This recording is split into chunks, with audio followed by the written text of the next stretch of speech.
In this video, I'm going to show you how to close a position on ThinkorSwim Mobile App. Now, the first thing you have to do, you want to go to the top left and tap on those three lines, and from here you want to go into positions, which is the third tab.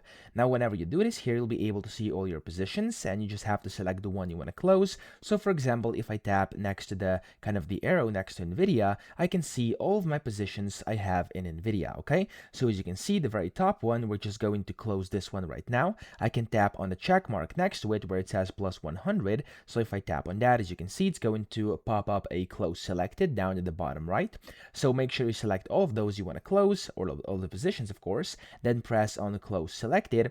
And now what's going to happen is it's going to take you in here, and all you have to do is just basically place it to a market. Of course, it could be limit as well if you wanna, but if you want it to be direct, you can just press on review at bottom right. And now from here, you can go and just trade bottom right again, and it's going to fill your order. And as you can see, in just a few seconds here, it's going to actually update and go through. So let me actually go inside a position again to refresh everything so I can show you how this works.